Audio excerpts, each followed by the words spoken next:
A pair of suicide bombers strike at the heart of Moscow's subway system, one of the busiest in the world. At least 38 people were killed in what appear to be coordinated attacks at two separate subway stations. The suicide bombers were women, and Russian police believe they were linked to the Islamic insurgent groups in the Caucasus. Prime Minister Vladimir Putin is vowing revenge, promising to track down and kill the plotters.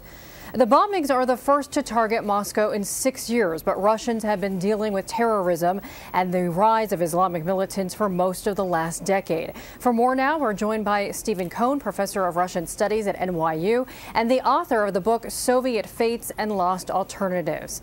Mr. Cohen, thank you for being here with us. Thank you, Bianca. Let's start with this. These bombings Monday in subway stations in Moscow, were these in retaliation for the killings of several Islamic militant leaders in the Caucasus?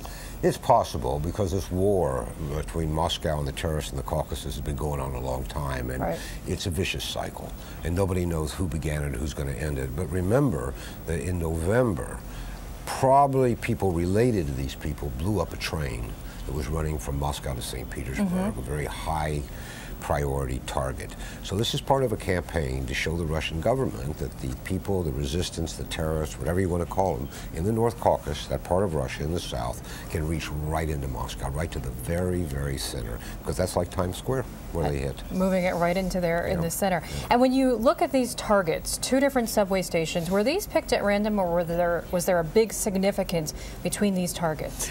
To me, one had enormous significance because it's in the neighborhood where I've lived many years in Moscow when I'm there, and I use that subway all the time. The other is underneath the intelligence or secret police headquarters at the Lubyanka building. Some people think they purposely chose that to show that they could go right to the heart of the nerve center of Russian security. But the larger meaning is that they brought this war back to Moscow, and this is going to impact on power in Moscow. It's going to impact on the way Moscow looks at the world, maybe even American-Russian relations. It's certainly going to influence the way ordinary Russians look at their government, because until today or yesterday morning, most of my Russian friends now felt safe. They don't feel safe today. It's a very big event. It's not like our 9/11, but Russia has had a whole bunch of small 9/11s, and this is another one. You mentioned in there the relationship between the U.S.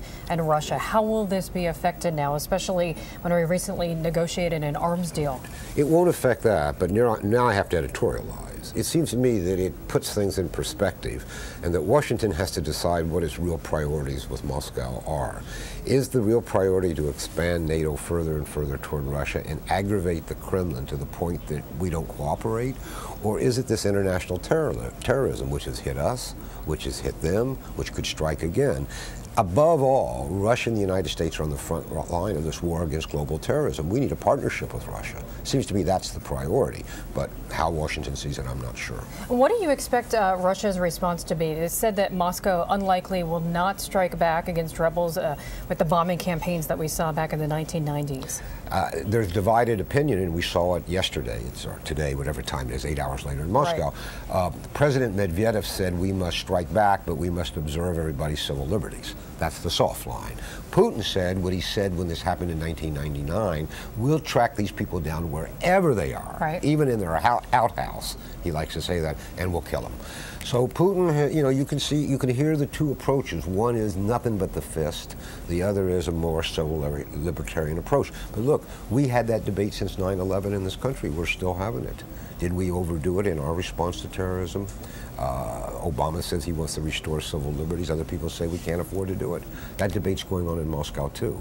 Of course, they have less civil liberties there, but it's an issue. Okay, a lot to watch in these coming days. None of it good. All right. Thank you very much, Professor Stephen Cohen. Thank you so much again for being with us this evening.